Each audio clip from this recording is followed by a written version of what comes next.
차가운 빗줄기가 거대한 철문 위로 떨어지며 음산한 소리를 냈다. 한지수, 아니 지금은 김민서라는 이름 뒤에 숨은 그녀는 낡은 우산 끝으로 흘러내리는 빗물을 바라보며 숨을 골랐다. 5년 만이었다.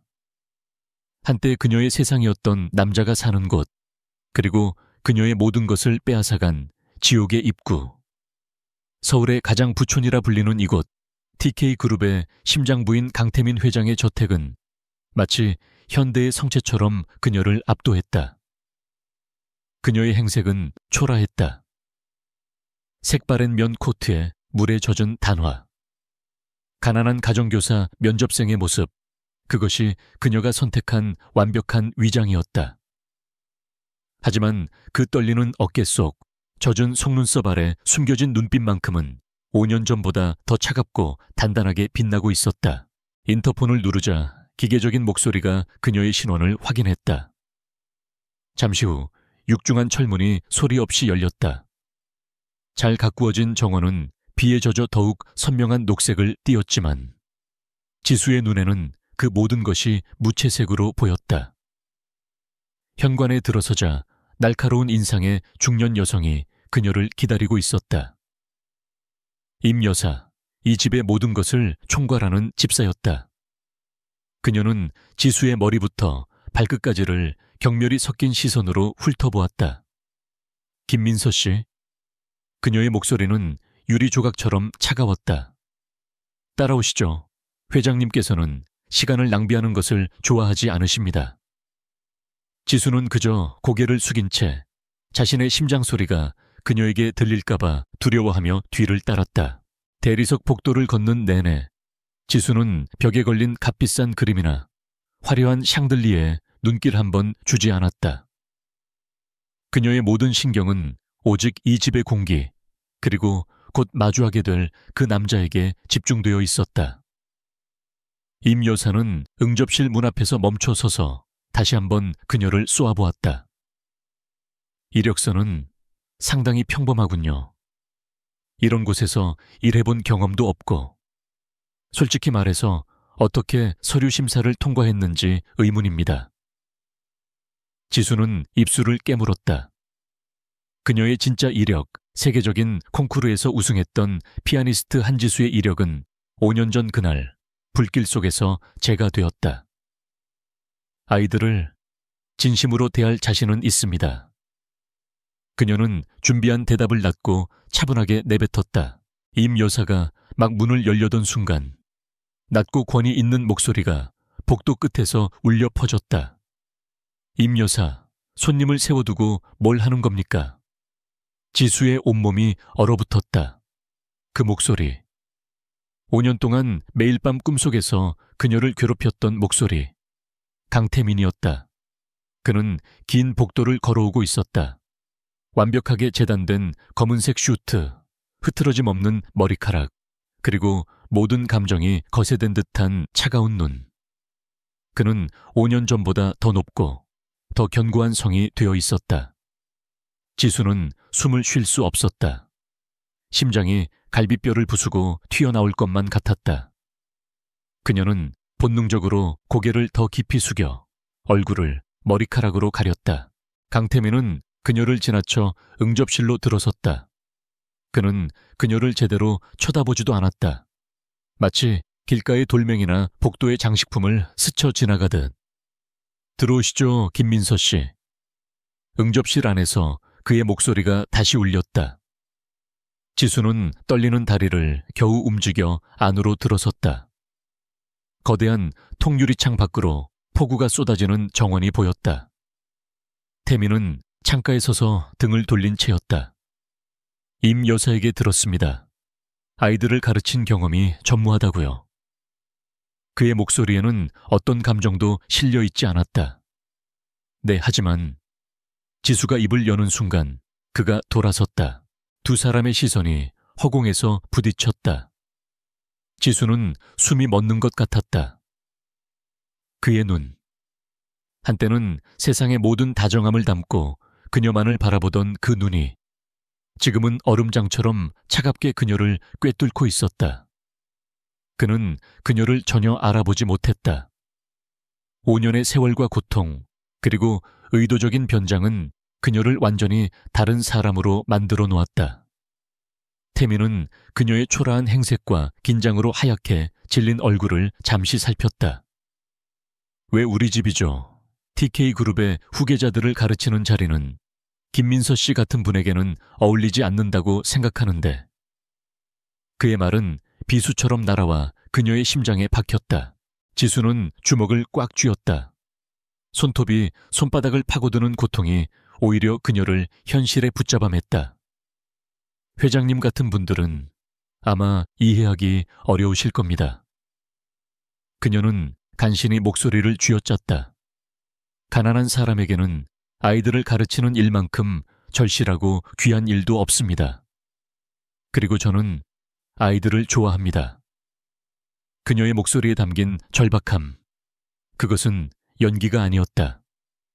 태민의 미간이 미세하게 좁혀졌다. 그는 그녀의 눈에서 무언가 익숙하면서도 불편한 감정을 읽으려 했지만 이내 고개를 돌렸다. 아이들을 데려오세요. 그가 임 여사에게 명령했다. 잠시 후 문이 다시 열리고 두 아이가 들어왔다. 지수는 그 자리에 못 박힌 듯 서 있었다. 심장이 쿵 바닥으로 떨어지는 것 같았다. 그녀의 아이들, 서준이와 서연이, 5년 만에 보는 그녀의 분신들. 남자아이는 태민을 꼭 닮은 얼굴로 잔뜩 경계하는 표정이었고, 여자아이는 인형처럼 예뻤지만 모든 빛이 사라진 텅 빈 눈으로 오빠의 옷자락만 꼭 붙들고 있었다. 지수는 입술을 깨물어 터뜨리지 않으려 애썼다. 내 아가들. 속으로 울부짖었지만 겉으로는 그저 겁에 질린 가정교사의 표정을 유지해야 했다. 태민이 아이들을 불렀다. 서준아, 서연아. 이쪽은 새로 오신 선생님, 김민서 씨다. 서준이는 지수를 노려보며 한 걸음 뒤로 물러섰다. 선생님 따위 필요 없다고 했잖아요. 또 며칠이나 버티다 도망갈 건데요. 아이의 목소리에는 나이에 맞지 않는 냉소와 분노가 가득했다. 태민의 얼굴이 싸늘하게 굳었다. 강서준, 예의를 갖춰라. 하지만 서준이는 물러서지 않았다. 지수는 아들의 그 반항적인 눈빛에서 자신을 지키려는 필사적인 방어 기제를 읽었다. 괜찮아, 아가. 엄마가 왔어. 그때 지수의 시선이 서연이에게 고정되었다. 아이는 오빠 뒤에 숨어 얇은 손가락으로 오빠의 옷을 쥔 채 미동도 하지 않았다. 지수는 천천히 무릎을 꿇어 아이와 눈높이를 맞췄다. 그리고 자신도 모르게 가장 부드러운 목소리로 속삭였다. 안녕 서연아, 만나서 반가워. 그녀의 목소리가 떨리는 것을 막을 수 없었다. 그녀는 천천히 손을 내밀었다. 하지만 서연이는 그 손을 바라보기만 할 뿐 아무런 반응도 보이지 않았다. 아이의 눈은 마치 두꺼운 유리벽으로 막힌 것처럼 공허했다. 임 여사가 차가운 목소리로 그들의 사이를 갈랐다. 서연 아가씨는 말씀을 하지 못하십니다. 지수의 심장이 다시 한번 철렁했다. 뭐라고? 말씀을 못한다고. 5년 전 사고 이후로 충격으로 인한 실어증 진단을 받으셨죠. 그 이후로 단 한마디도 하지 않으셨습니다. 임 여사의 말은 망치처럼 지수의 머리를 내리쳤다. 5년 전 사고. 자신이 죽었다고 알려진 그날의 사고. 그 사고가 자신의 딸에게서 목소리를 빼앗아갔다. 분노와 죄책감, 슬픔이 한꺼번에 몰아쳐 지수는 현기증을 느꼈다. 그녀가 비틀거리는 순간 태민의 날카로운 시선이 그녀에게 향했다. 몸이 안 좋습니까? 그의 목소리에는 걱정이 아닌 짜증이 묻어났다. 지수는 황급히 중심을 잡았다. 아닙니다. 죄송합니다. 그녀는 일어나 다시 고개를 숙였다. 지금 무너질 수는 없었다. 절대로. 그녀는 딸의 공허한 눈을 다시 바라보았다. 저 눈에 다시 빛을 찾아줄 수 있다면 지옥이라도 기꺼이 걸어 들어갈 수 있었다. 그녀는 태민을 향해 고개를 들었다. 그녀의 눈에는 더 이상 두려움이나 긴장이 없었다. 오직 강철 같은 의지만이 남아있었다. 제가 가르쳐도 되겠습니까? 그녀의 목소리는 낮았지만 이상한 힘이 실려 있었다. 태민은 그녀의 변한 태도에 잠시 놀란 듯 했다. 그는 이 초라한 여자가 포기하고 도망갈 것이라 예상했다. 하지만 그녀는 지금 이 집에서 가장 다루기 힘든 두 아이와 말을 잃은 아이의 존재를 확인하고도 물러서지 않았다. 오히려 그녀의 눈은 자신 있다고 말하고 있었다. 태민은 잠시 그녀를 응시했다. 이 여자, 무언가 이상했다. 하지만 지난 몇 년간 수십 명의 유능한 교사들이 서준이와 서연이 앞에서 무릎을 꿇었다. 믿져야 본전이었다. 좋습니다. 태민이 결정을 내렸다. 오늘부터 바로 시작하도록 하죠. 임 여사, 김민서 씨를 아이들 방으로 안내하세요. 그는 더 이상 그녀에게 눈길도 주지 않고 서재로 향했다. 그에게 그녀는 그저 수많은 고용인 중 한 명일 뿐이었다. 지수는 그가 사라지는 복도를 바라보며 다시 한번 주먹을 쥐었다. 강태민, 당신은 나를 잊었지만 나는 당신을 단 한순간도 잊지 않았어. 그리고 당신의 어머니가 한유라 회장이 내게서 모든 것을 빼앗아 갔듯이 나도 내 아이들을 되찾고 모든 것을 제자리로 돌려놓을 거야. 임 여사는 경멸을 감추지 않은 채 그녀를 아이들의 공간인 3층으로 이끌었다. 규칙은 간단합니다. 아이들 교육 외에 어떤 것에도 참견하지 마세요. 특히 회장님의 사적인 공간에는 절대 접근 금지입니다. 명심하세요, 김민서 씨. 당신은 언제든 대체될 수 있는 사람입니다. 지수는 묵묵히 고개만 끄덕였다. 3층에 도착하자 그곳은 또 다른 세상이었다. 아이들만을 위한 넓은 거실, 최신식 교육 기자재, 그리고 2개의 문이 나란히 있었다. 하나는 서준의 방, 하나는 서연의 방이었다. 임 여사가 떠나고 지수는 드디어 두 아이와 단둘이 남게 되었다. 서준이는 여전히 적대적인 눈빛으로 그녀를 쏘아보며 자기 방으로 들어가 문을 쾅 닫아버렸다. 거실에는 지수와 서연이만 남았다. 서연이는 창가에 있는 작은 의자에 웅크리고 앉아 밖을 내다보고 있었다. 그 작은 뒷모습이 너무나 외로워 보여 지수는 가슴이 미어지는 것 같았다. 그녀는 조심스럽게 다가가 옆에 앉았다. 비가 많이 오네. 그렇지, 서연아? 서연이는 대답이 없었다. 지수는 가방에서 낡은 악보 하나를 꺼냈다. 그것은 그녀가 5년 전 아이들을 임신했을 때 직접 작곡했던 자장가였다. 그녀는 악보를 바라보며 아주 조용히, 거의 속삭이듯이 멜로디를 흥얼거리기 시작했다. 그것은 세상에서 가장 슬프고도 따뜻한 멜로디였다. 그 순간 미동도 없던 서연이의 작은 어깨가 움찔했다.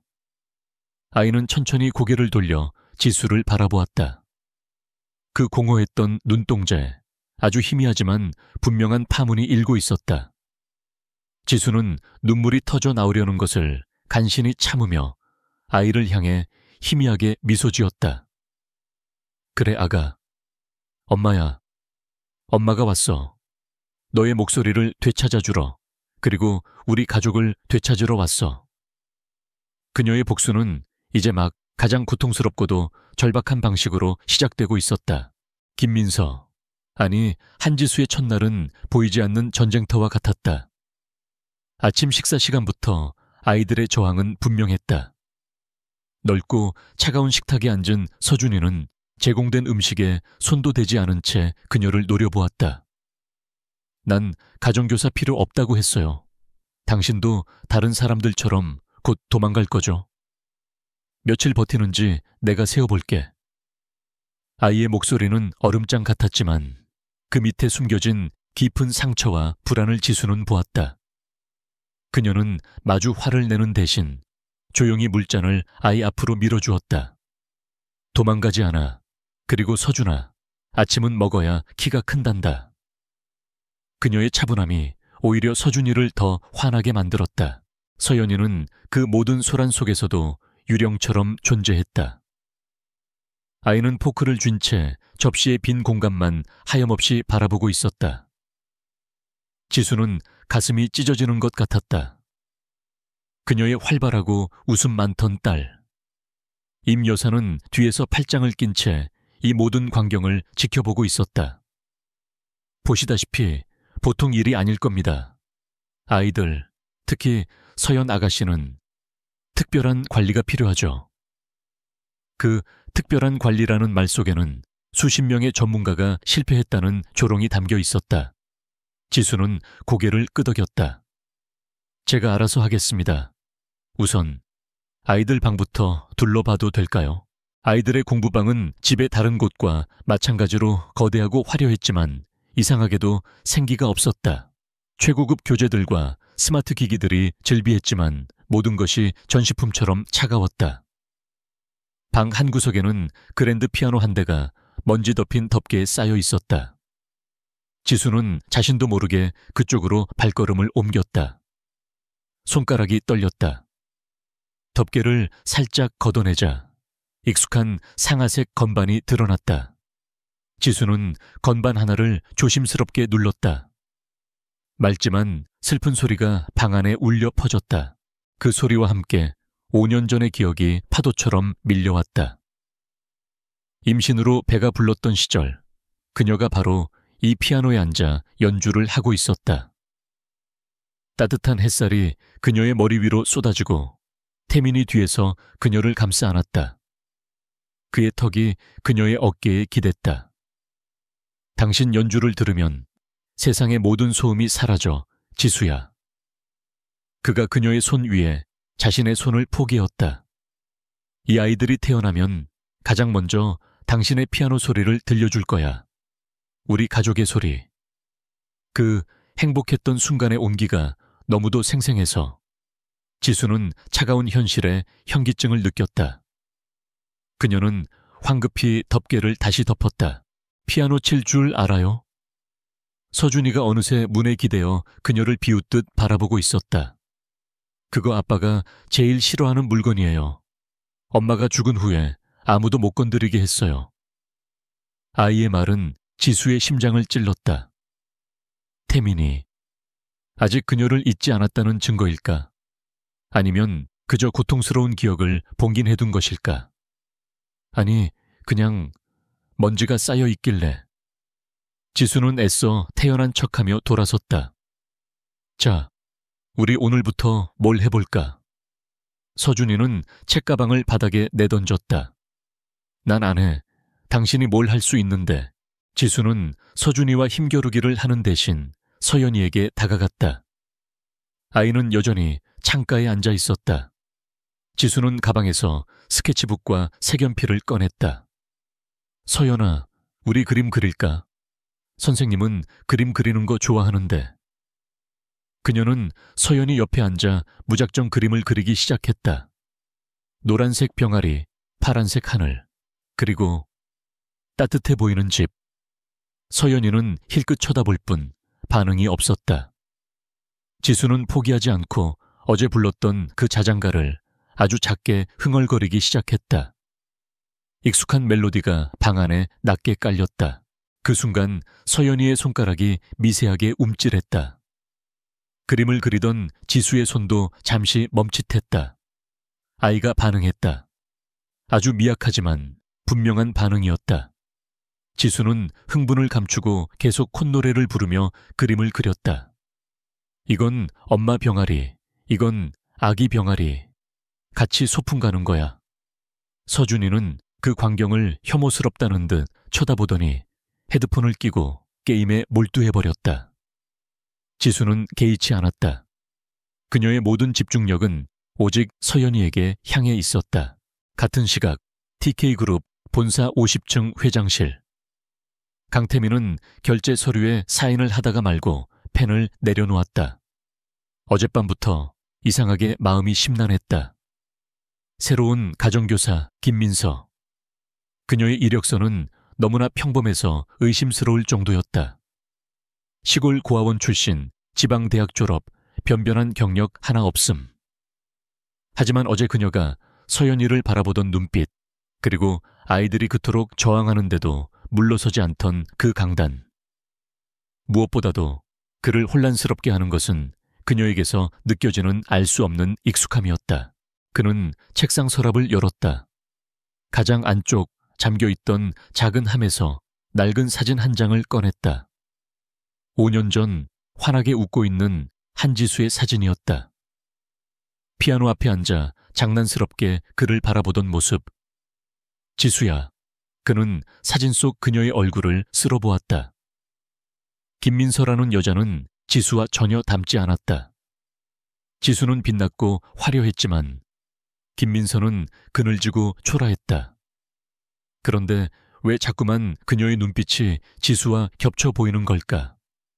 내가 아직도 당신을 잊지 못해서 낯선 여자에게서 당신을 찾는 건가? 그는 괴로운 듯 눈을 감았다. 점심시간이 되었다. 주방에서 올라온 음식은 최고급 식재료로 만든 건강식이었지만 아이들은 여전히 깨작거렸다. 서준이는 포크로 브로콜리를 찔러 장난만 쳤다. 지수는 결심했다. 그녀는 임 여사에게 다가갔다. 죄송하지만 제가 아이들 점심을 직접 만들어 봐도 될까요? 아이들이 좋아하는 걸 만들어주면 좀 먹지 않을까 해서요. 임 여사는 노골적으로 불쾌한 표정을 지었다. 가정교사지 요리사가 아닙니다만 주방은 아무나 드나드는 곳이 제가 책임지겠습니다. 지수의 단호한 목소리에 임 여사는 잠시 말을 잃었다. 저 초라한 여자에게서 나오는 저런 당당함은 대체 무엇일까? 좋습니다. 하지만 회장님께 보고될 겁니다. 지수는 고개를 숙이고 곧장 주방으로 향했다. 다행히 냉장고에는 그녀가 원하는 재료가 모두 있었다. 그녀는 익숙한 솜씨로 칼을 들었다. 계란을 풀고 채소를 볶고 밥을 섞었다. 5년 만에 그녀의 아이들을 위해 요리를 하는 손길은 떨리면서도 행복했다. 잠시 후 2접시의 오므라이스가 공부방 테이블에 놓였다. 케첩으로 서툰 웃는 얼굴이 그려진 지극히 평범한 오므라이스였다. 서준이는 코웃음을 쳤다. 뭐야 이게, 이런 유치한 걸 누가 먹는다고. 하지만 아이의 코가 먼저 반응했다. 고소하고 달콤한 냄새. 너무나도 익숙하고 그리운 냄새였다. 지수는 아무 말 없이 숟가락을 쥐어주었다. 서준이는 마지못해 한 숟가락을 크게 떴다. 그리고 입에 넣는 순간 아이의 눈이 크게 뜨였다. 이 맛. 아주 어릴 적 비 오는 날이면 엄마가 항상 만들어주던 맛. 기억 저편에 희미하게 남아있던 세상에서 가장 따뜻했던 맛. 서준이는 숟가락을 쥔 채 얼어붙었다. 눈물이 핑 돌았지만 아이는 고개를 숙여 필사적으로 숨겼다. 그리고는 아무 말 없이 허겁지겁 오므라이스를 먹어 치우기 시작했다. 지수는 조용히 서연이의 접시를 바라보았다. 서연이는 오므라이스를 빤히 쳐다보고 있었다. 아이는 케첩으로 그려진 웃는 얼굴을 작은 손가락으로 살짝 만져보았다. 그날 오후 강태민은 예정보다 일찍 퇴근했다. 집안의 감도는 낯선 음식 냄새에 그의 미간이 좁혀졌다. 임 여사에게 보고를 받고 3층으로 올라가던 그의 발걸음이 아이들 공부방 앞에서 멈췄다. 문이 살짝 열려 있었다. 안에서 조용한 콧노래 소리가 새어나왔다. 어제 들었던 그 멜로디. 그리고 그는 보았다. 서준이가 책상에 엎드려 잠들어 있었고 서연이는 스케치북에 무언가를 열심히 그리고 있었다.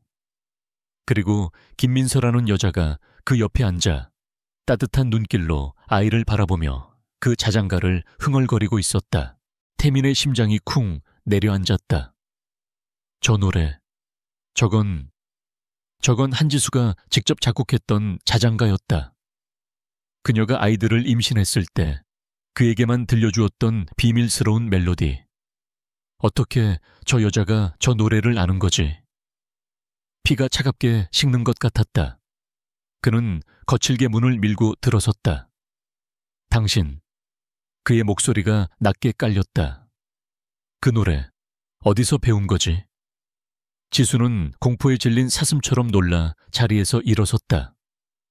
그녀의 눈동자가 격렬하게 흔들렸다. 태민은 그녀에게 다가서며 5년 전 죽은 여자의 그림자를 그녀 위로 겹쳐보고 있었다. 그 노래, 강태민의 목소리는 얼음 조각이 부서지는 듯 날카롭게 방 안의 공기를 갈랐다. 어디서 배운 거지? 한지수는 전율했다. 그의 눈은 5년 전, 그녀가 사랑했던 따뜻한 눈이 아니었다. 그것은 자신의 영역을 침범당한 맹수의 눈, 모든 것을 꿰뚫어보는 의심으로 가득 찬 지배자의 눈이었다.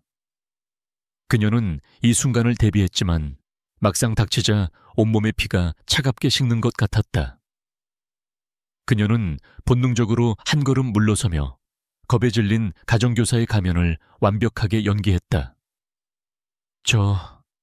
저기 피아노 의자 안에서 낡은 악보를 발견했습니다. 그녀는 떨리는 목소리로 겨우 대답했다. 그저 아이들에게 들려주면 좋을 것 같아서 멋대로 연주해서 죄송합니다. 태민의 시선이 피아노로 향했다. 그가 봉인해둔 판도라의 상자. 그는 천천히 피아노로 다가가 마치 성물을 다루듯 조심스럽게 건반 덮개를 열었다. 그리고 의자 뚜껑을 열었다.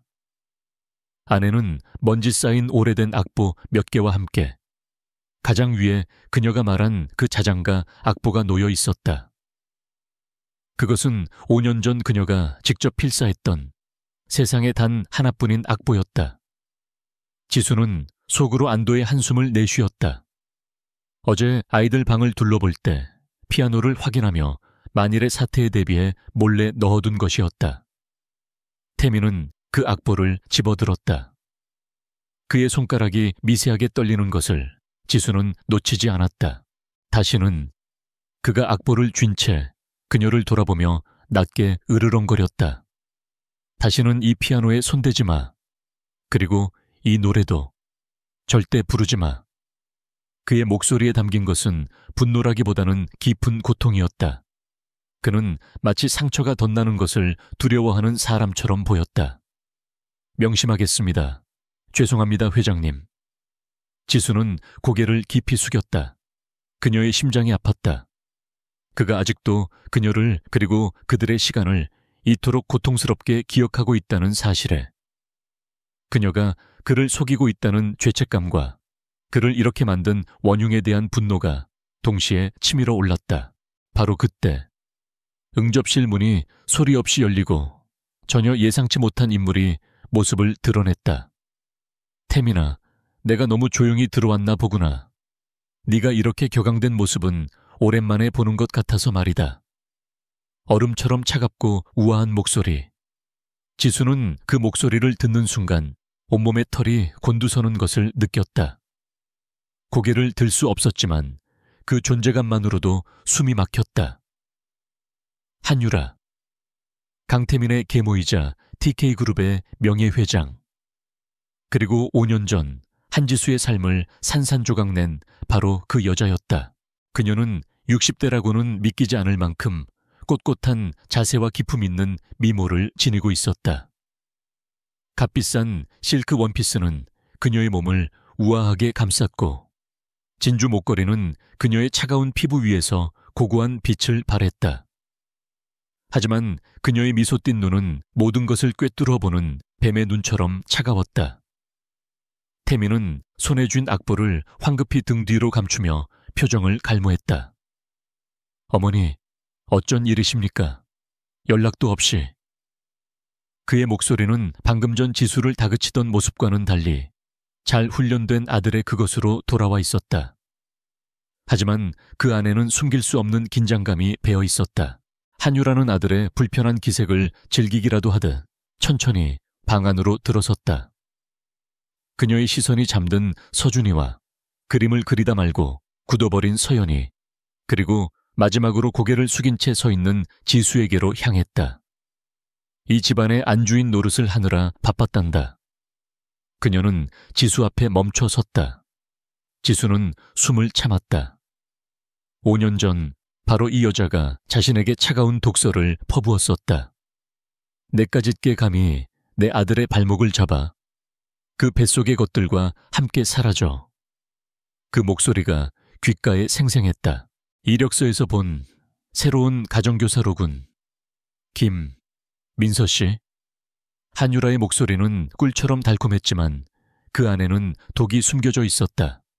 지수는 천천히 고개를 들었다. 그리고 그녀의 눈을 마주했다. 무방비하고 겁에 질린 듯한 표정으로. 하지만 그녀의 영혼은 비명을 지르고 있었다. 그래, 나다. 네가 죽였다고 생각했던 한지수다. 내 아이들을 훔쳐간 너를 내가 반드시 지옥으로 끌어내릴 것이다. 하지만 그녀는 그 모든 증오를 누르고 공손하게 허리를 숙였다. 처음 뵙겠습니다, 회장님. 김민서입니다. 한유라는 그녀의 초라한 행색을 위아래로 훑어보았다. 그 시선은 마치 더러운 것을 보는 듯 노골적인 경멸을 담고 있었다. 태민이도 참 취향이 독특해졌어. 이런 평범한 사람에게 우리 귀한 손주들을 맡기다니. 그녀는 태민을 향해 말했지만 시선은 지수에게 고정되어 있었다. 아이들 교육은 제대로 시키고 있는 건가? 하긴 뭘 배울 게 있겠어. 가난 말고는. 날카로운 모욕이었다. 지수의 손톱이 손바닥을 파고들었다. 하지만 그녀는 표정을 바꾸지 않았다. 어머니, 그만하시죠. 김민서 씨는 아이들을 잘 돌보고 있습니다. 태민이 드물게 반박했다. 서연이가 아까 그림을 그렸다는 사실, 서준이가 밥을 먹었다는 사실이 그의 마음을 움직인 것이었다. 한유라는 아들의 뜻밖의 비호에 눈썹을 살짝 치켜 올렸다. 오, 그래. 우리 서연이가. 그녀는 서연이에게 다가가 아이의 머리를 쓰다듬으려 했다. 하지만 서연이는 본능적으로 몸을 움츠리며 지수의 뒤로 숨으려 했다. 그 작은 움직임이 한유라의 심기를 건드렸다. 한유라의 미소가 사라졌다. 아무래도 내가 사람을 잘못 본 모양이구나. 아이들을 잘 돌보는 게 아니라 아이들을 홀리고 있었던 개지. 그녀는 지수를 노려보았다. 천박한 것들은 꼭 이런 식이야. 동정심을 무기로 삼아서 제 분수를 모르고 기어오르지. 그녀는 임 여사를 불렀다. 임 여사, 손님이 오셨는데 차도 내오지 않고 뭘 했나? 임 여사가 황급히 달려왔다. 죄송합니다, 회장님. 바로 준비하겠습니다. 아니, 됐네. 한유라는 지수를 턱짓으로 가리켰다. 저기 저 선생, 손이 비어 보이는데 차 심부름 정도는 할 수 있겠지? 이것은 명백한 굴욕이었다. 태민의 얼굴이 굳었지만 그는 차마 어머니의 명령을 거역하지 못했다. 지수는 조용히 고개를 끄덕였다. 알겠습니다. 어떤 차를 준비해 드릴까요? 그녀의 순종적인 태도에 한유라는 오히려 흥미를 잃었다는 듯 손을 내저었다. 됐어. 네가 끓여온 차는 마시고 싶지 않으니. 그보다 그녀는 다시 지수를 위협적으로 바라보았다. 아이들에게 이상한 거 가르칠 생각 마. 특히 죽은 어미에 대한 망상 같은 것들. 이 집 아이들에게 필요한 건 너 같은 밑바닥 인생의 동정심이 아니라 TK그룹의 후계자에게 걸맞은 엄격한 교육뿐이야. 알겠나? 네, 명심하겠습니다. 지수의 목소리는 한치의 흔들림도 없었다. 그녀는 이 여자가 자신을 전혀 알아보지 못한다는 사실을 확인했다. 5년의 세월과 고통, 그리고 의도적인 변장은 완벽한 방패가 되어주었다. 하지만 동시에 한유라는 김민서라는 존재에게서 본능적인 위협을 느낀 듯했다.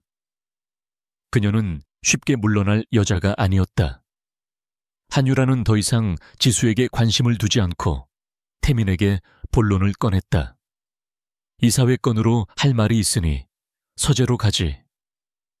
그녀는 지수를 투명인간 취급하며 방을 나갔다. 태민은 떠나기 전 지수에게 복잡한 시선 한 번을 던지고는 어머니의 뒤를 따랐다.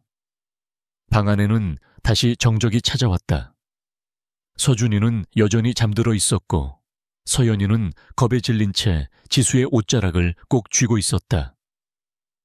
지수는 그제야 참았던 숨을 몰아쉬었다. 온몸이 식은땀으로 젖어 있었다. 괴물. 한유라는 인간의 형상을 한 괴물이었다. 그녀는 서연이를 안아 올렸다. 아이의 작은 온기가 그녀의 얼어붙었던 심장을 조금이나마 녹여주었다. 괜찮아, 아가. 괜찮아. 엄마가 있잖아.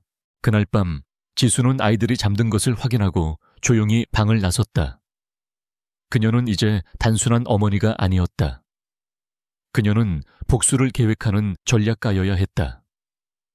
한유라의 등장은 그녀에게 시간이 많지 않음을 경고했다. 그 여자의 의심이 확신으로 바뀌는 순간 그녀는 다시 모든 것을 잃게 될 것이다. 그녀는 이 거대한 성의 구조를 파악하기 시작했다. 임 여사를 비롯한 고용인들의 움직임, 그들의 대화, 그리고 무엇보다도 한유라의 서재와 강태민의 서재 위치. 그녀는 주방에서 물을 마시는 척하며 늦게까지 일하던 한 고용인에게 말을 걸었다. 회장님, 한유라은 자주 오시나 봐요. 무서운 분 같으세요. 고용인은 주변을 살피더니 목소리를 낮췄다. 명예회장님 말씀이시죠? 이 집의 진짜 주인은 그분이시죠. 특히 5년 전 그분이 돌아가신 후로는 더 심해지셨어요. 아무도 그분 서재에는 함부로 못 들어가요. 4층 동쪽 끝 방인데 지문 인식이거든요. 지수는 귀중한 정보를 얻었다. 4층 동쪽 끝. 그녀는 그 위치를 머릿속에 새겼다. 증거. 한유라를 무너뜨릴 결정적인 증거가 분명 그곳 어딘가에 있을 터였다. 그녀의 눈빛이 어둠 속에서 차갑게 빛났다. 그날 밤 지독한 폭풍우가 서울을 강타했다. 거대한 저택의 유리창이 부서져라 빗줄기가 몰아쳤고 천둥 소리가 마치 거인의 분노처럼 지축을 울렸다. 한지수는 잠든 아이들의 방을 다시 한번 확인하고 있었다. 서준이는 이불을 걷어찬 채 험한 자세로 잠들어 있었다. 지수는 조용히 다가가 이불을 덮어주었다. 그리고 서연이의 방으로 향했다. 아이는 창가에 앉아 폭풍우가 몰아치는 밖을 멍하니 바라보고 있었다. 그 작은 뒷모습에 지수는 늘 가슴이 아팠지만 오늘은 유독 불안감이 엄습했다. 서연아, 이제 자야지. 밖은 무서우니까 보지 말고. 지수가 아이를 안아 침대에 눕히려던 순간 아이의 몸이 불덩이처럼 뜨거운 것을 느꼈다. 지수의 심장이 쿵 내려앉았다. 서연아, 아가. 그녀가 아이의 뺨을 감쌌다. 아이는 대답 대신 거친 숨을 몰아쉬었다. 눈은 반쯤 감겨 초점이 흐려져 있었다. 안 돼, 안 돼. 지수는 본능적인 공포에 사로잡혔다. 그녀는 아이를 안아들고 뛰쳐나가며 비명을 질렀다. 임 여사님, 임 여사님, 아이가 이상해요. 서연이가. 복도를 울리는 그녀의 절박한 외침에 임 여사와 마침 서재에서 나오던 강태민이 동시에 달려왔다. 무슨 소란이야. 태민이 버럭 소리를 지르려다 지수의 품에 축 늘어진 서연이를 보고 얼굴이 하얗게 질렸다. 바로 그 순간이었다. 지수의 품에서 서연이의 작은 몸이 뻣뻣하게 경직되기 시작했다. 아이의 눈이 뒤집히고 팔다리가 격렬하게 떨리기 시작했다. 열성 경련이었다. 어떻게, 아가씨가. 임 여사는 공포에 질려 그 자리에 얼어붙었다. 하지만 김민서라는 가면은 그 순간 산산조각 났다. 그녀는 더 이상 겁에 질린 가난한 가정교사가 아니었다. 그녀는 딸을 지키려는 어미 사자였다. 뭘 보고 서 있어요. 당장 119 부르고 미지근한 물이랑 수건 가져와요. 빨리. 지수의 목소리는 얼음장처럼 차갑고 단호하게 저택 전체를 울렸다. 태민조차 그 위압감의 순간 움찔했다. 그는 이 초라한 여자에게서 이런 목소리가 나올 줄은 상상도 못했다. 지수는 아이를 바닥에 조심스럽게 눕히고 고개를 옆으로 돌려 기도를 확보했다. 아이의 옷을 느슨하게 풀면서 그녀는 시계를 확인했다. 경련 시간을 재야했다. 지금 뭐 하는 거야? 당장 애한테서 손 떼. 태민이 뒤늦게 정신을 차리고 그녀를 밀치려 했다. 하지만 지수는 그 손을 거칠게 뿌리쳤다. 그녀의 눈이 불타고 있었다. 가만히 있어요. 아이를 억지로 잡으면 더 위험해. 당신 딸이 죽는 꼴 보고 싶지 않으면 당장 병원에 연락해서 응급실 준비시키라고 해. 그녀의 외침은 명령이었다. 강태민, TK그룹의 회장인 그가 일개 가정교색에서 그런 모욕적인 명령을 들은 것은 태어나서 처음이었다. 하지만 그는 움직일 수 없었다. 아이의 고통스러운 모습과 그 앞에서 침착하고 전문적으로 대처하는 그녀의 모습에 압도당했다. 임 여사가 허둥지둥 물수건을 가져오자 지수는 그것을 받아 아이의 이마와 목, 겨드랑이를 닦아내며 열을 내리기 시작했다. 그녀의 손길은 빠르고 정확했지만 미친 듯이 떨리고 있었다. 그녀는 울고 있었다. 눈물이 빗물처럼 뺨을 타고 흘러내렸지만 그녀의 눈은 단 1초도 아이에게서 떨어지지 않았다. 괜찮아, 아가. 괜찮아. 엄마가 있잖아. 무서워하지 마. 내 새끼. 그녀는 자신도 모르게 그 말을 중얼거리고 있었다. 5년간 억눌러 왔던 모성애가 고통과 함께 폭발했다. 그 중얼거림을 태민은 똑똑히 들었다. 엄마가 있잖아. 그의 심장이 얼음 송곳으로 찔린 듯 멈췄다. 저 여자, 지금 뭐라고? 경련이 2분 정도 지속되다 서서히 멎었다. 서연이는 축 늘어진 채 가쁜 숨을 몰아쉬었다. 지수는 한치의 망설임도 없이 아이를 가벼운 담요로 감싸 안아들었다. 병원으로 가야 해요. 지금 당장. 그녀는 태민을 스쳐 지나 현관으로 달려갔다. 태민은 마치 홀린 사람처럼 폭풍우 속으로 뛰어드는 그녀의 뒤를 따랐다. 차 안은 지옥 같았다. 태민은 미친 듯이 운전대를 잡고 폭우를 뚫고 달렸다. 와이퍼가 쉴 새 없이 움직였지만 시야는 흐릿했다.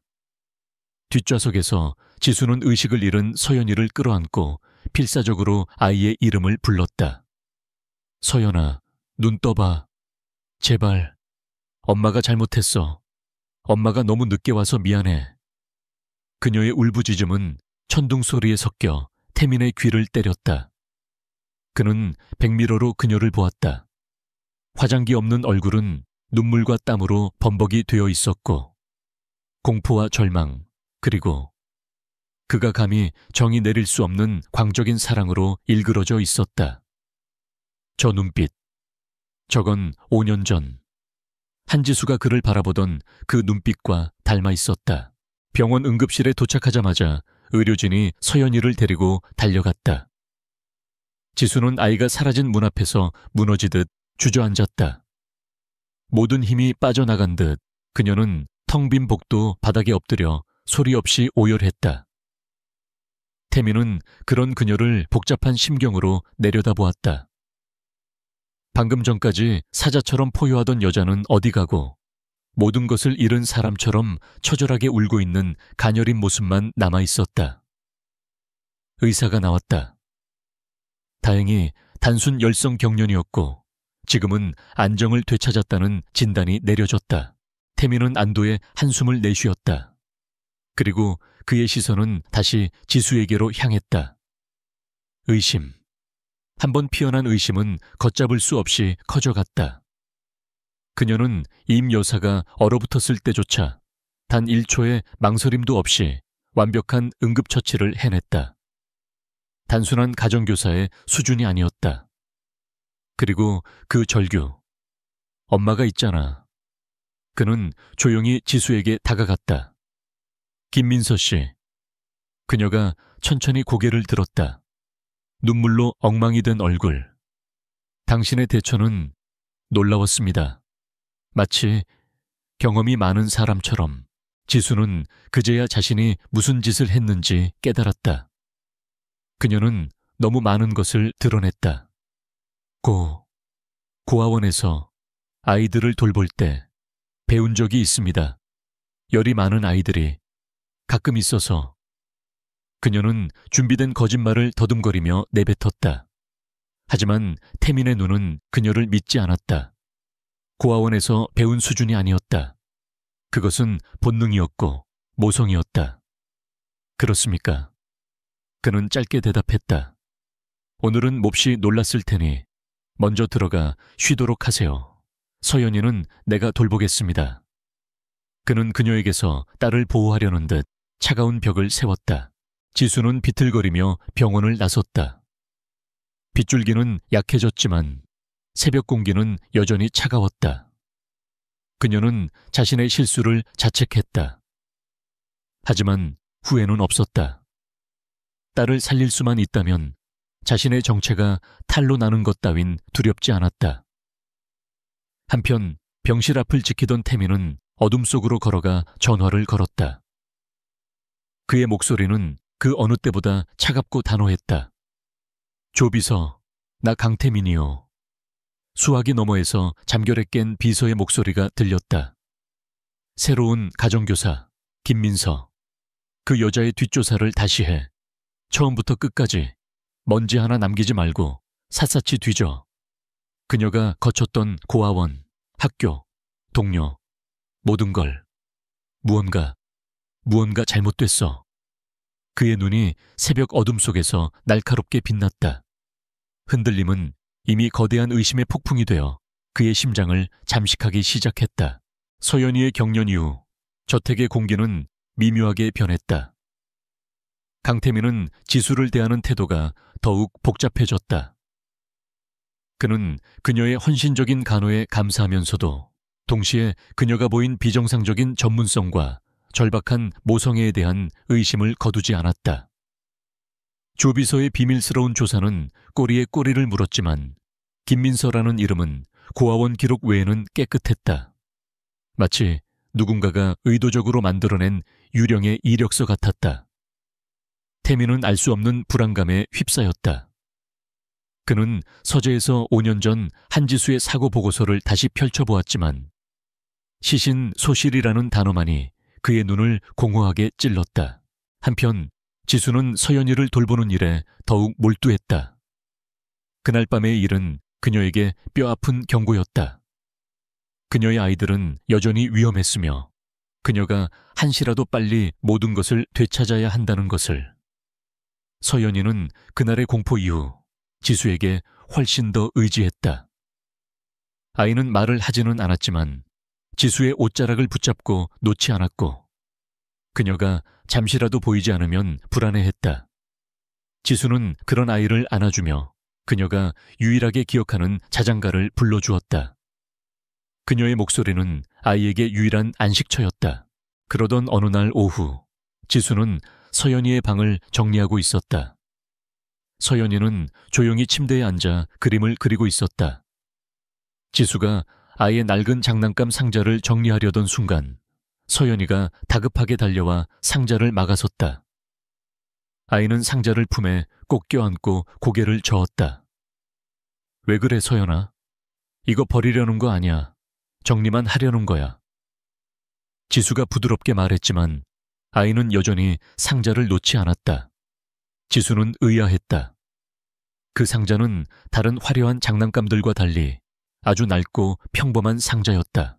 지수는 아이의 눈높이에 맞춰 무릎을 꿇었다. 알았어. 그럼 우리 같이 볼까? 서연이 보물 상자구나. 그녀가 조심스럽게 손을 내밀자 서연이는 잠시 망설이더니 천천히 상자 뚜껑을 열었다. 안에는 조약돌 몇 개, 색이 바랜 리본, 그리고 지수의 숨이 멎었다. 상자 가장 밑바닥에 꼬질꼬질 때가 탔지만 한눈에 알아볼 수 있는 그녀가 직접 바느질해 만든 토끼 인형이 있었다. 5년 전 그녀가 임신했을 때 자신의 낡은 스웨터를 풀어 서툰 솜씨로 만든 인형이었다. 지수의 눈앞이 흐려졌다. 이건 그녀의 손이 격렬하게 떨렸다. 그녀는 모든 것이 그날의 화재로 불타버렸다고 생각했다. 어떻게 이것이 여기에? 그녀가 기억을 더듬었다. 그래, 그날이었다. 사고가 나기 며칠 전 한유라의 협박이 극에 달했을 때 그녀는 불길한 예감에 휩싸여 이 토끼 인형을 갓 태어난 서연이의 침대에 몰래 넣어두었었다. 부디 이 인형이라도 아이를 지켜달라는 마지막 기도처럼. 아가. 지수는 인형을 집어들고 터져나오는 울음을 삼켰다. 서연이는 엄마의 슬픔을 직감한 듯 작은 손으로 지수의 눈물을 닦아주려 했다. 지수는 아이를 끌어안았다. 이 작은 생명체가 이 인형 하나를 5년 동안 간직하며 버텨왔다는 사실이 그녀의 심장을 갈갈이 찢어놓았다. 그녀는 인형을 만지작거렸다. 그런데 무언가 이상했다. 인형의 배 부분이 유난히 딱딱했다. 다른 부분은 솜이 꺼져 흐물흐물한데 그 부분만 무언가 단단한 것이 만져졌다. 지수는 심장이 거세게 뛰는 것을 느꼈다. 그녀는 서연이를 안심시키고 인형을 들고 자신의 방으로 달려갔다. 방문을 잠근 그녀는 떨리는 손으로 인형의 옆구리 실밥을 뜯어냈다. 낡은 손뭉치 사이로 은박지로 감싸인 작은 물체가 드러났다. 구형 모델의 작은 USB 메모리 스틱이었다. 지수는 그것을 보는 순간 모든 것을 기억해냈다. 5년 전 한유라의 협박이 노골적인 살해 위협으로 바뀌었을 때 그녀는 공포에 질려 마지막 통화 내용을 녹음했었다. 그리고 그 파일을 이 USB에 담아 가장 안전하다고 생각했던 딸의 인형 속에 숨겼던 것이다. 만약 자신에게 무슨 일이 생긴다면 언젠가 태민이 이것을 발견해 주기를 바라면서 지수는 자신의 낡은 노트북을 꺼내 USB를 연결했다. 심장이 터질 것 같았다. 화면에 voice 거경경경게임이라는 파일명이 떴다. 그녀는 마우스를 클릭했다. 잠시 정적이 흐른 뒤 스피커에서 얼음처럼 차가운 한유라의 목소리가 흘러나왔다. 네가 아직도 상황 파악이 안 되는 모양이군. 한지수. 마지막 경고야. 내 아들 앞에서 내 손주들 데리고 당장 꺼져. 그리고 이어서 지수의 5년 전 절박했던 목소리가 들렸다. 회장님, 제발 아이들은 안 돼요. 아이들은 태민 씨의 아이들이기도 하잖아요. 그리고 다음 순간 지수의 온몸을 얼어붙게 만든 한유라의 본색이 드러났다. 그 더러운 피가 섞인 것들을 내 손주로 인정할 것 같아. 건방진 계집. 기회는 줬어. 네가 스스로 사라지지 않겠다면 내가 사고를 만들어주는 수밖에. 브레이크 고장일 수도 있고 음주운전 트럭일 수도 있지. 네 뱃속에서 나온 것들과 함께 이 세상에서 깨끗하게 사라져. 그게 내 운명이야. 녹음은 거기서 끝났다. 지수는 입을 막았다. 이것은 단순한 협박이 아니었다. 명백한 살인 교사였다. 5년 만에 그녀는 괴물의 진짜 목소리를 손에 넣었다. 바로 그 시각 TK그룹 명예회장실. 한유라는 방금 보고받은 내용에 불쾌한 기색을 감추지 못했다. 강태민이가 고작 가정교사 하나의 뒷조사를 그렇게 집요하게 하고 있다고. 그녀의 정보원은 조비서의 움직임을 놓치지 않았다.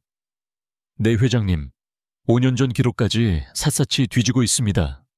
마치 5년 전 사고와 연관된 사람을 찾는 것처럼요. 한유라의 잔에 담긴 와인이 위태롭게 흔들렸다. 김민서, 그 천박한 계집.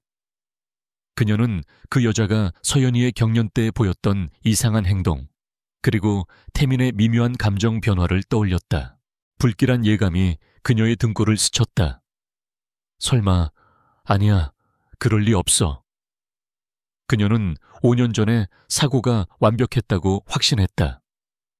하지만 만약, 아주 만약에 그 여자가 살아남았다면, 그리고 복수를 위해 돌아온 것이라면, 태민이 그 여자의 정체를 알아채기라도 한다면, 한유라는 상상만으로도 치가 떨렸다. 그 계집의 얼굴, 낯이 익다고 생각했어. 그녀는 수화기를 들었다. 그녀의 목소리는 녹음 파일 속 그것보다 훨씬 더 차가워져 있었다. 나다. 5년 전 그 일을 처리했던 사람, 연락해. 그녀는 자신의 충실한 해결사에게 전화를 걸었다. 문제가 생겼다. 5년 전에 놓친 쥐새끼가 한 마리 있는 것 같아. 지금 내 아들 집에 가정교사로 숨어들었어. 수화기 너머에서 침묵이 흘렀다. 이번에는 실수가 있어서는 안 돼. 사고는 필요 없어. 조용히, 그리고 완벽하게 처리해. 그 여자가 이 세상에서 그냥 증발하게 만들어. 흔적도 남기지 마. 한유라는 전화를 끊고 창밖의 서울 야경을 내려다보았다. 그녀의 눈에 비친 도시의 불빛은 차갑게 타오르고 있었다. 감히 내 것을 탐내? 한지수, 네가 정말 살아 돌아온 것이라면 이번에야말로 네가 있던 지옥으로 확실하게 돌려보내주지. 지수는 아직 몰랐다. 그녀가 복수의 칼날을 손에 쥔 바로 그 순간 적의 칼날 또한 그녀의 심장을 향해 날아오기 시작했다는 것을. 한지수가 USB를 손에 쥔 채 방안을 서성거렸다. 5년 묵은 증거. 한유라를 지옥으로 끌어내릴 칼자루였다. 하지만 동시에 그녀의 심장은 찢어질 듯한 고통과 분노로 비명을 질렀다. 녹음된 자신의 절박한 목소리, 그리고 아이들을 더러운 피라 칭하던 한유라의 잔인함. 그녀는 이 증거를 어떻게 써야 할지, 강태민에게 언제 이것을 보여줘야 할지 몰랐다. 그가 과연 자신의 어머니를 버리고 그녀의 편에 서줄까? 의심이 그녀를 올감했다. 밤이 깊었고 아이들은 잠들었다. 그녀는 답답한 마음에 잠시 바람이라도 쐴 생각으로 고용인들의 눈을 피해 정원 뒤편의 작은 휴게실로 향했다. 빗줄기는 멎었지만 공기는 여전히 축축하고 무거웠다. 그녀는 벤치에 앉아 차가운 밤 공기를 들이마셨다. 바로 그때였다. 등 뒤의 덤불에서 바스락거리는 소리와 함께 그림자보다 더 짙은 어둠이 그녀를 덮쳤다. 그녀가 비명을 지르기도 전에 두껍고 거친 손이 그녀의 입을 틀어막았다. 소리 지르지 마. 조용히 따라와. 낮고 위협적인 남자의 목소리. 5년 전의 공포가 대자비처럼 그녀의 온몸을 마비시켰다. 한유라의 해결사. 그녀의 본능이 경고했다. 싫어, 놔. 그녀는 입이 막힌 채 으르렁거리며 남자의 손을 거칠게 물어뜯었다.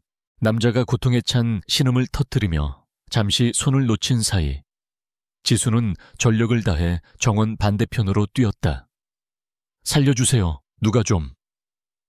하지만 그녀의 외침은 저택의 두꺼운 방음벽에 막혀 닿지 않았다. 남자는 훨씬 빨랐다. 그는 순식간에 그녀의 머리채를 잡아챘고 그녀는 비포장된 바닥으로 거칠게 내동댕이 쳐졌다. 흙과 자갈이 그녀의 뺨을 긁었다. 남자가 그녀의 위로 올라타 목을 조르기 시작했다. 시끄러운 년, 명예회장님께서 이번에는 사고가 아니라 증발을 원하셨지. 지수의 눈앞이 하얘졌다. 숨이 막혀왔다. 서준아, 서연아, 안 돼. 그 순간 어둠을 찢는 날카로운 클렉슨 소리와 함께 눈부신 헤드라이트 불빛이 그들을 덮쳤다. 검은색 세단 한 대가 미끄러지던 그들 앞에 멈춰 섰다. 남자가 당황한 사이 운전석에서 한 남자가 다급하게 뛰어내렸다. 조비서였다. 지금 뭐 하는 짓이야? 당장 그분에게서 떨어져. 조비서는 격투가는 아니었지만 그의 손에는 휴대폰이 들려 있었고 그 화면은 112 신고 화면을 밝히고 있었다. 이미 신고했어. 3초 안에 사라지지 않으면 넌 여기서 잡힌다. 해결사는 혀를 차며 망설였다. 그의 임무는 조용한 처리였다. 이렇게 소란이 커진 이상 그는 지수의 목을 놓아주고 어둠 속으로 재빨리 사라졌다.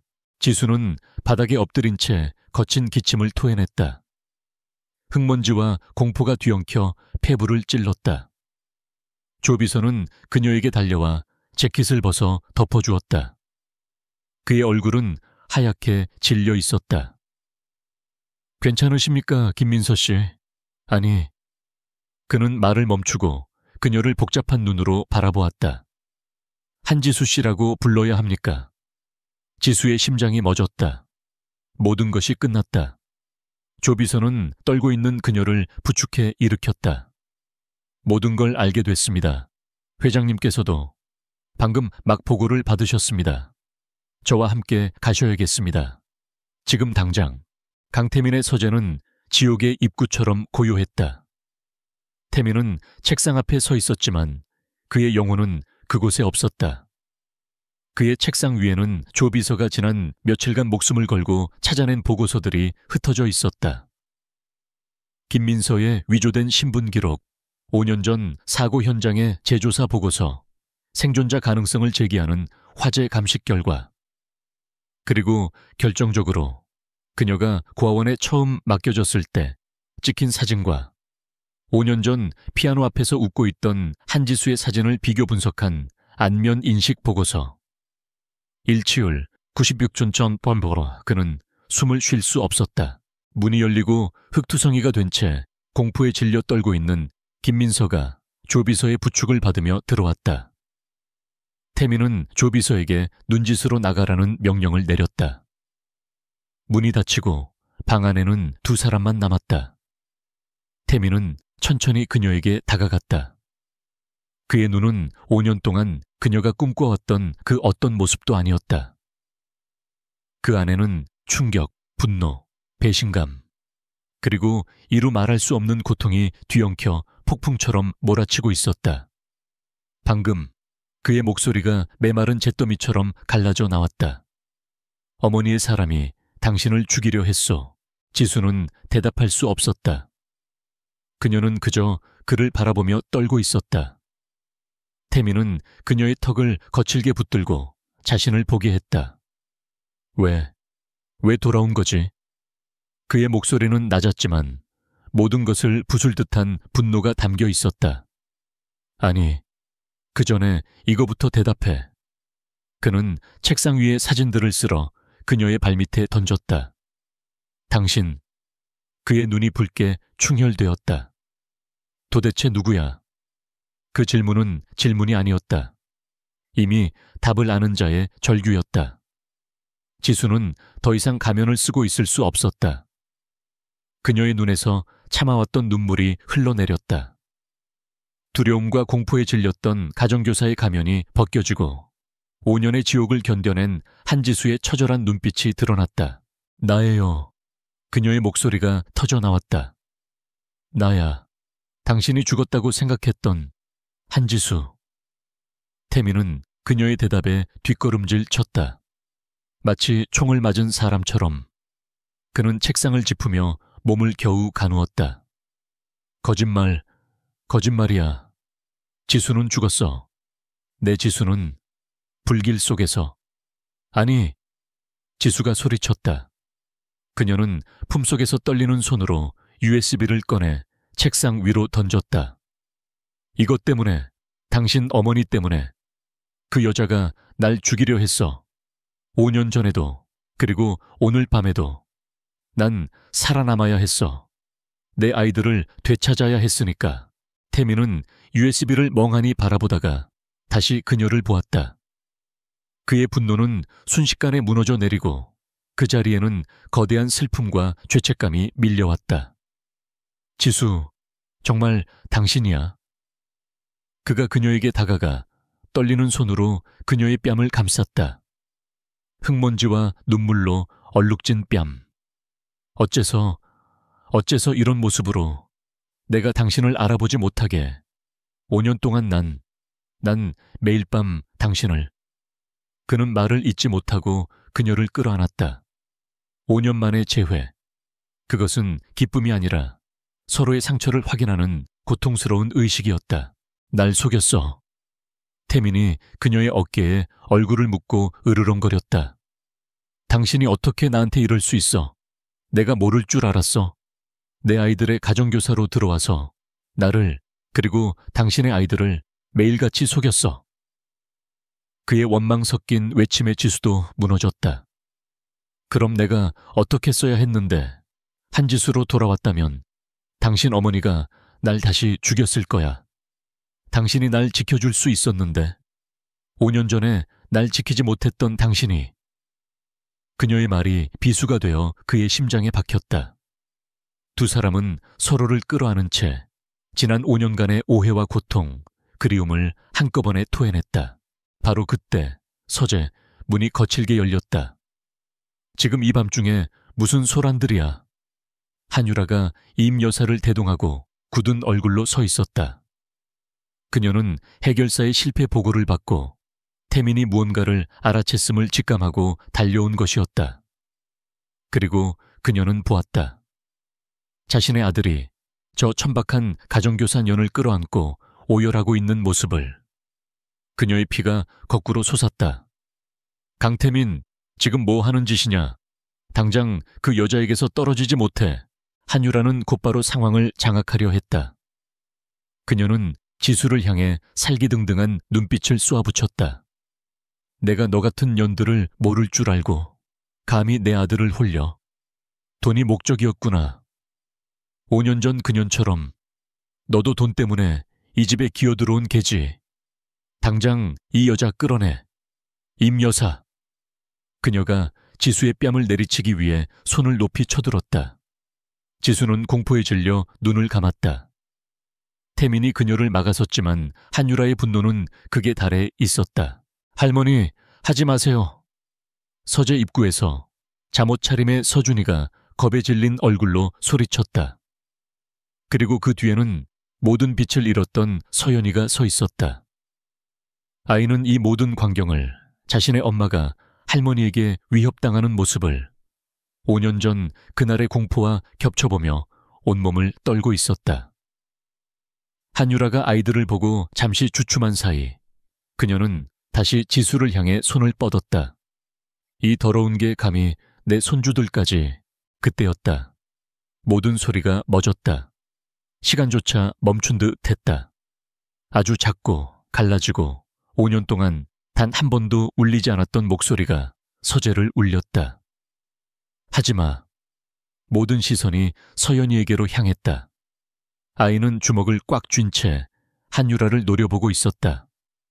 그리고 다음 순간 아이는 비틀거리며 지수를 향해 달려왔다.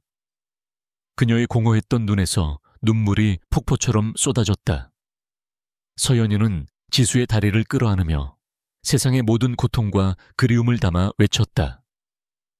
엄마. 서재 안의 공기는 엄마라는 단 하나의 단어에 의해 산산조각 났다. 그 소리는 5년간 굳어있던 자물쇠가 부서지는 소리였고 모든 가면이 깨지는 소리였다. 한유라는 얼어붙었다. 그녀의 핏기 가신 얼굴에는 공포와 불신, 그리고 뒤늦은 깨달음이 스쳐 지나갔다. 그녀는 지수를 향해 떨리는 손가락을 겨누었다. 너, 한지수, 그 이름이 5년 만에 증오와 경멸을 담아 그녀의 입에서 다시 튀어나왔다. 그녀는 살아 돌아온 망령을 본 사람처럼 뒷걸음질 쳤다.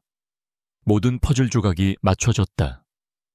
서연이를 진정시켰던 그 자장가, 태민의 미묘한 태도 변화, 그리고 자신을 향한 그 기묘한 적대감.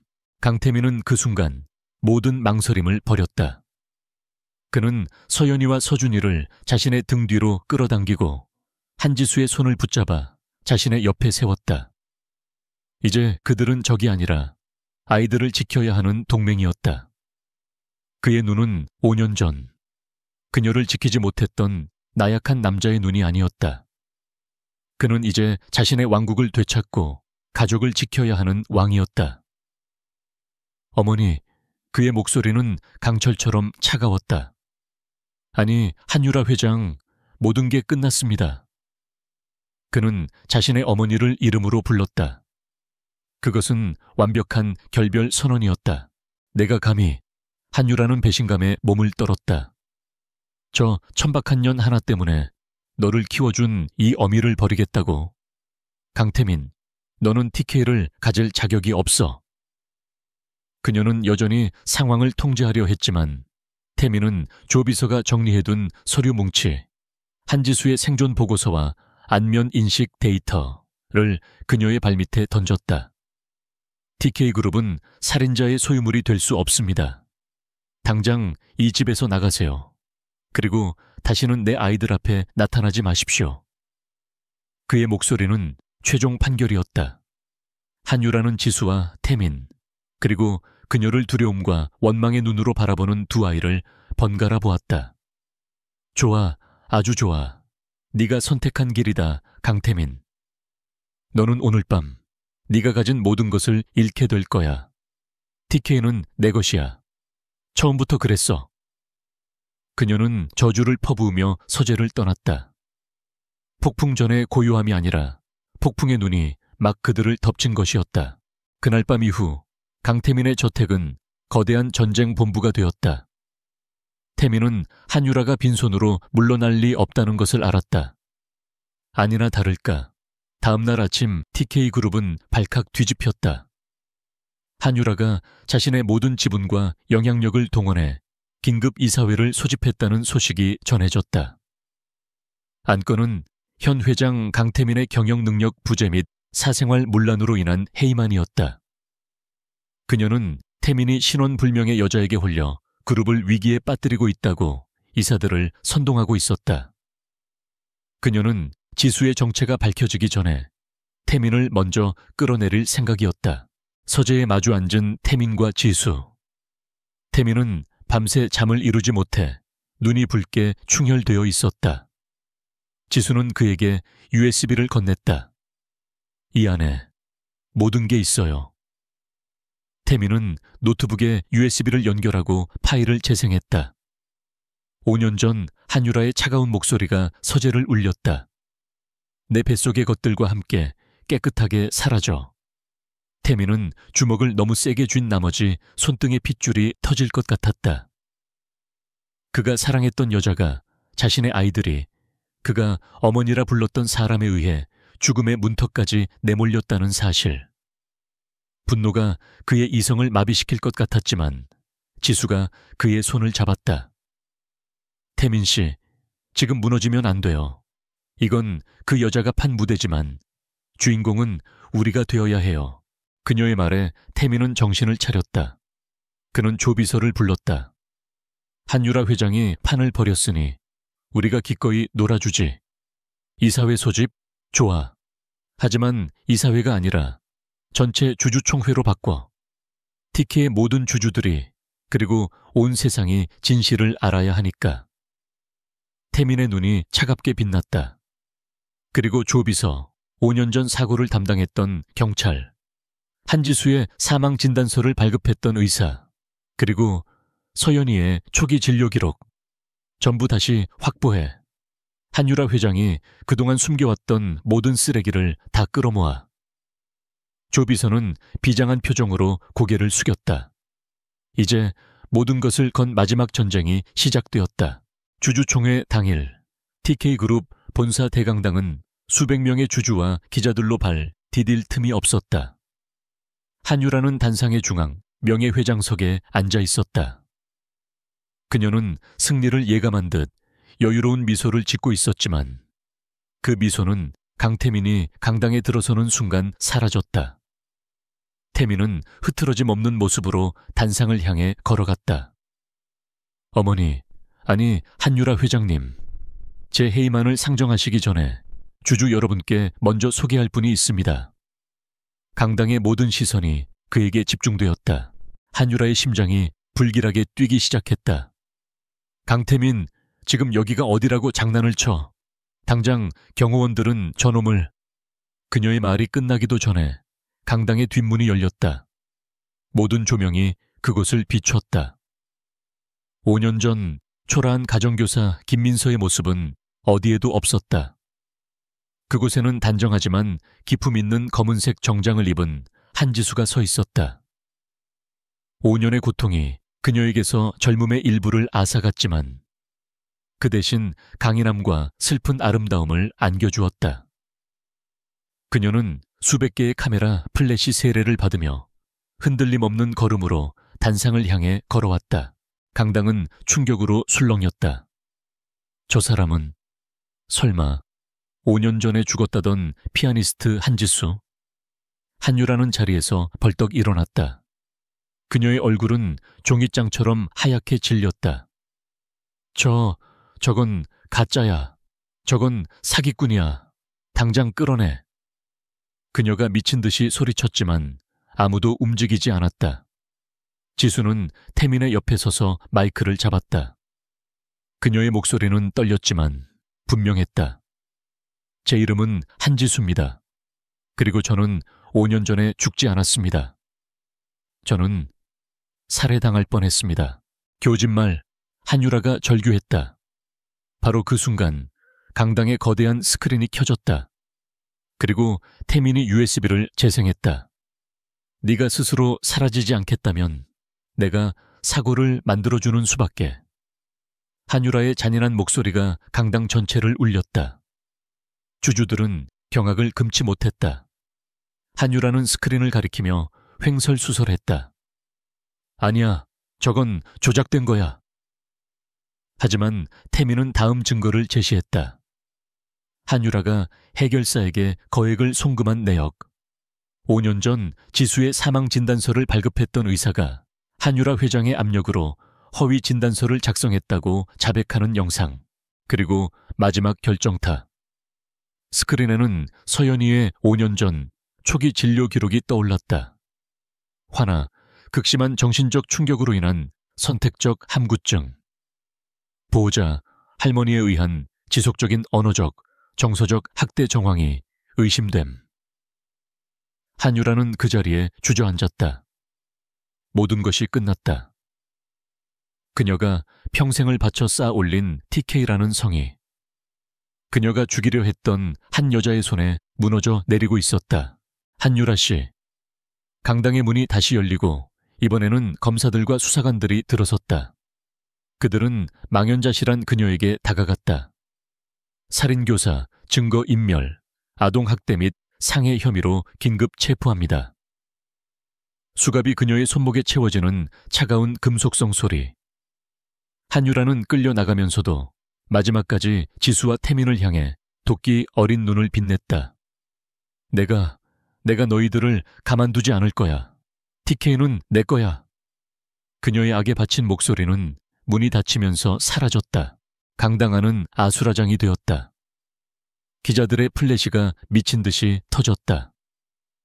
강태민은 자신을 향해 쏟아지는 수백 개의 질문을 무시하고 떨고 있는 한지수의 어깨를 감쌌다.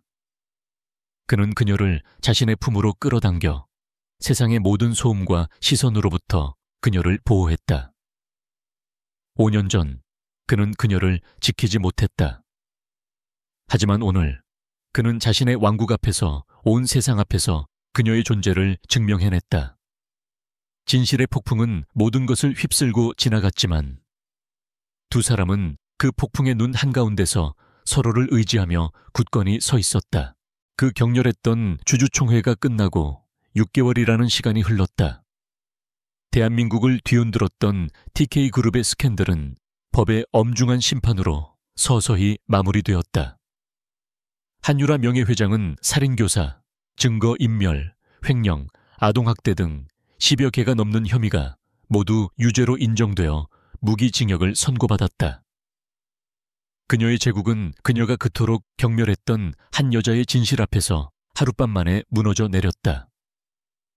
그녀의 해결사를 비롯한 조력자들, 5년 전 거짓 사망 진단서를 발급했던 의사, 그리고 그룹 내에서 그녀의 불법을 묵인하고 동조했던 임원들, 모두가 법의 처벌을 피하지 못했다.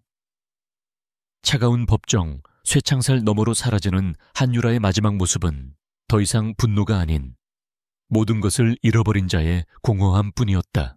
TK그룹은 뿌리부터 흔들렸다. 주가는 폭락했고 소비자들은 등을 돌렸다. 강태민은 지옥 같은 수습의 한가운데에 서 있었다. 그는 회장직에서 스스로 물러나 비상대책위원회를 꾸리는 것부터 시작했다. 그는 가장 먼저 한유라의 비자금으로 얼룩진 모든 사업을 정리하고 그룹의 불투명한 지배 구조를 해체했다. 그리고 전 국민 앞에서 90도로 고개를 숙였다. 그는 아버지가 이룩하고 어머니가 망가뜨린 제국을 밑바닥부터 다시 세우기로 결심했다. 그 과정은 고통스러웠지만 5년 만에 되찾은 양심과 가족이라는 이름 앞에서 그는 단 한 번도 도망치지 않았다. 차가운 성체 같던 한남동의 저택은 매각되었다. 그곳에 깃든 슬픔과 고통, 그리고 비극적인 기억을 안고 살아갈 수는 없었다. 강태민과 한지수, 그리고 두 아이는 서울 외곽에 따뜻한 햇살이 드는 조용한 주택으로 이사했다. 5년 전 지수가 태민과 함께 꿈꿨던 바로 그런 집이었다. 하얀색 울타리가 있고 사계절 내내 꽃이 피는 작은 정원이 딸린 곳. 6개월이 지난 지금 그 정원에는 아이들의 웃음소리가 가득했다. 서준아, 나 잡아봐. 이쪽이야, 이쪽. 5년 만에 목소리를 되찾은 서연이가 잔디밭을 가로지르며 오빠를 향해 소리쳤다. 한지수는 테라스 의자에 앉아 그 모습을 바라보며 따뜻한 차를 마시고 있었다. 그녀는 더 이상 김민서라는 이름 뒤에 숨지 않았다. 세상은 그녀를 죽음에서 돌아온 어머니, TK그룹의 추악한 진실을 밝힌 용기 있는 여성이라 불렀다. 하지만 그녀에게 가장 중요한 이름은 그저 엄마였다. 서연이는 그날의 충격 이후 언어 치료와 심리 치료를 병행하며 기적처럼 회복하고 있었다. 아이의 닫혔던 마음의 문은 엄마의 품 안에서 5년 만에 활짝 열렸다. 아이의 목소리는 아직 조금 서툴렀지만 그 어떤 음악보다도 아름답게 지수의 귓가를 채웠다. 서준이 역시 변해 있었다. 엄마의 생존과 할머니의 배신이라는 엄청난 진실 앞에서 아이는 한동안 혼란스러워했다. 하지만 5년의 공백을 메우려는 지수의 필사적인 사랑과 모든 것을 솔직하게 고백하고 용서를 구하는 태민의 노력 속에서 아이의 얼어붙었던 마음은 서서히 녹아내렸다. 틱틱거리던 가시 돋친 태도 대신 이제는 듬직한 오빠이자 아들로서의 모습을 되찾아가고 있었다. 야, 강서연, 너 그러다 넘어져. 천천히 뛰어. 퉁명스럽게 소리치면서도 동생을 향해 달려가는 아이의 얼굴에는 따뜻한 미소가 걸려 있었다. 그렇게 좋아요? 낮은 목소리와 함께 따뜻한 스웨터가 지수의 어깨를 감쌌다. 강태민이었다. 그는 예전에 냉혈한 CEO가 아닌 편안한 니트 차림의 평범한 남자, 평범한 아버지의 모습으로 그녀의 곁에 섰다. 그는 더 이상 날선 슈트를 입지 않았지만 그 어느 때보다도 단단하고 강인해 보였다. 지수는 그의 품에 살며시 기댔다. 꿈만 같아서 이 행복이 또 사라질까봐 겁이 날 만큼. 태민은 그녀의 손을 만매 남라이. 다시는 그렇게 두지 않아. 이 행복 우리가 5년 동안 지불한 대가야. 이제 마음껏 누리기만 해. 태민은 아이들을 향해 손짓했다. 서준아, 서연아, 아빠랑 공놀이 할까? 와, 좋아요. 난 아빠보다 잘할 자신 있는데. 내 식구의 웃음소리가 정원 가득 퍼져나갔다. 지수는 그 모습을 바라보며 처음으로 5년의 고통에서 완전히 해방되는 것을 느꼈다. 상처는 남았다.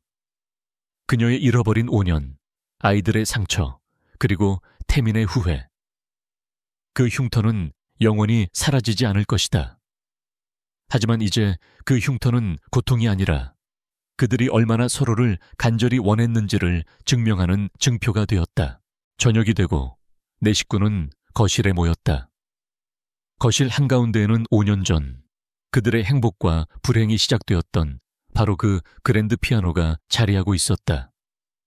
태민이 저택을 매각하기 전 가장 먼저 옮겨온 유일한 물건이었다. 그것은 더 이상 먼지 쌓인 과거의 유물이 아니었다.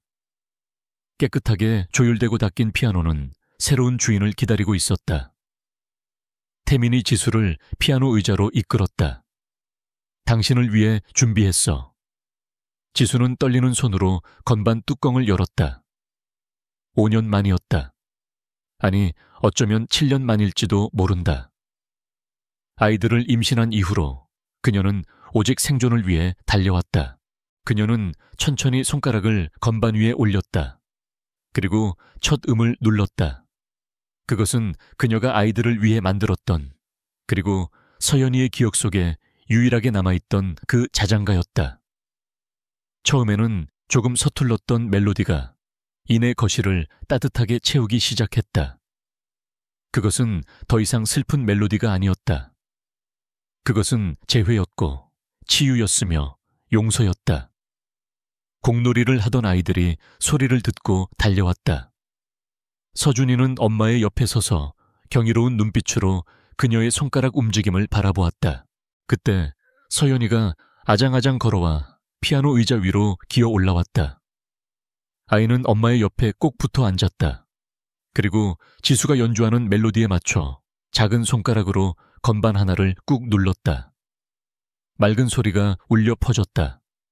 지수는 연주를 멈추고 딸을 바라보았다. 서연이는 세상을 다 가진 듯 환하게 웃고 있었다. 엄마, 나도 할래. 지수는 눈물이 차오르는 것을 느끼며 아이의 작은 손을 감싸 쥐었다. 그래, 우리 같이 하자. 천천히. 강태민은 그들의 뒤에 섰다. 5년 전 그들의 행복했던 기억 속 모습 그대로.